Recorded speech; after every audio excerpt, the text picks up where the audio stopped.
Indonesia mengutuk sekeras-kerasnya serangan Israel ke rumah sakit Indonesia di Gaza yang menewaskan sejumlah warga sipil. Hal tersebut diungkapkan Menteri Luar Negeri RI Retno Marsudi ini. Tribuners, berikut sejumlah fakta serangan Israel ke rumah sakit Indonesia di Gaza. الآن قصف بجانب مستشفى الأندونيسي حالة من الرعب والخوف داخل المستشفى عند الجرحى والمرضى. Sebagai informasi, pasukan Israel telah mengepung dan menyerang rumah sakit Indonesia di jalur Gaza sejak Minggu 19 November 2023. Akibatnya sebanyak 12 orang tewas, puluhan orang luka-luka dan ratusan warga lainnya terkepung dalam rumah sakit tersebut. Retno menyebut semua negara terutama yang memiliki hubungan dekat dengan Israel harus menggunakan segala pengaruh dan kemampuannya untuk mendesak dan menghentikan kekejaman negara Zionis tersebut. Dia mengatakan sudah menghubungi UNRWA atau Badan Bantuan dan Pekerjaan PBB di Gaza untuk menanyakan kondisi rumah sakit Indonesia. Tak hanya itu, Kementerian Luar Negeri juga masih kehilangan kontak dengan 3 warga negara Indonesia yang ada di rumah sakit Indonesia. Selain dengan UNRWA, Retno menyebut pihaknya juga berusaha menghubungi Organisasi Kesehatan Dunia dan Palang Merah Internasional namun belum mendapatkan jawaban. Retno menegaskan akan terus berusaha menghubungi berbagai pihak guna mendapatkan informasi keselamatan 3 warga negara Indonesia. Israel melancarkan serangan brutal ke arah rumah sakit Indonesia di Gaza, Palestina pada 19 November 2023 pukul 9 waktu Indonesia. Tank-tank besar dan tembakan yang dilakukan tentara Israel tak lagi menyasar area sekitar rumah sakit, melainkan langsung ke dalam area rumah sakit. Site Manager Rumah Sakit Indonesia di Gaza, Nur Ikhwan Abadi, menuturkan soal detik-detik serangan Israel ke Rumah Sakit Indonesia di Gaza. Serangan Israel dilancarkan sejak Minggu 19 November 2023 malam. Pada pagi hari Senin 20 November 2023 waktu Gaza, Israel menyerang secara langsung dari utara. Akibat hantaman serangan di lantai 3 dan 4 rumah sakit Indonesia di Gaza, para tenaga kesehatan tidak bisa melakukan evakuasi pasien di ruang ICU. Kondisi secara umum, pasien yang berada di lantai 2, 3, dan 4 berkumpul di lantai dasar rumah sakit Indonesia di Gaza. Semua warga yang ikut mengungsi juga berkumpul di lantai dasar rumah sakit. Menurut Ikhwan, tentara Israel tidak punya alasan kuat untuk menyerang rumah sakit Indonesia.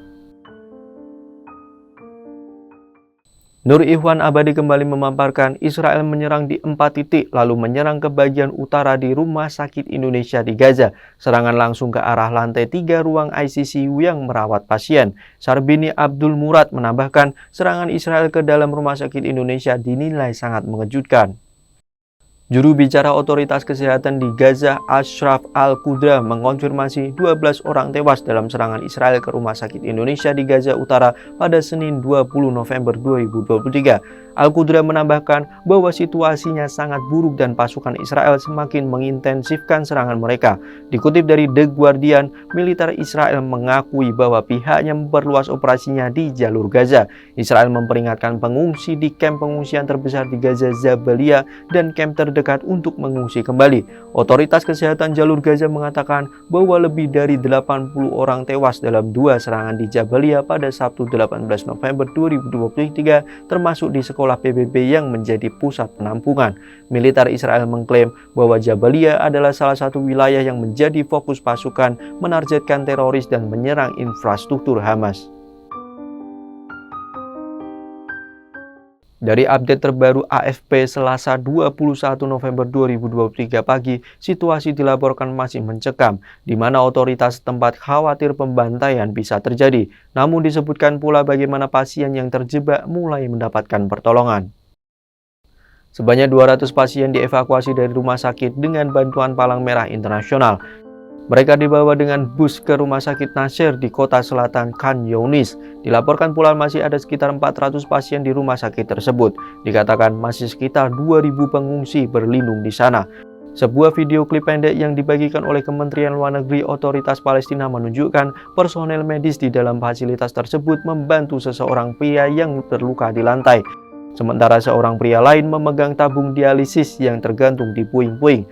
Serangan ini mendatangkan kecaman dari Organisasi Kesehatan Internasional (WHO). Petugas darurat senior WHO mengaku masih terus mencoba berkomunikasi dengan Rumah Sakit Indonesia menyusul laporan pemboman dan tembakan. Dirjen WHO Tedros Adhanom Ghebreyesus mengaku terkejut dengan serangan ini. Ia mengatakan seharusnya hal tersebut tidak terjadi. Itulah sederet fakta tentang serangan Israel ke rumah sakit Indonesia. WHO mengecam serangan yang dilakukan Israel terhadap rumah sakit Indonesia. Bahkan hingga kini Kementerian Luar Negeri masih hilang kontak dengan 3 warga negara Indonesia. Nantikan fakta-fakta lainnya di media sosial Tribun Jateng dan terima kasih atas kebersamaannya. Jangan lupa follow, like, dan subscribe sosial media Tribun Jateng. Download Tribun X sekarang, menghadirkan lokal menjadi Indonesia.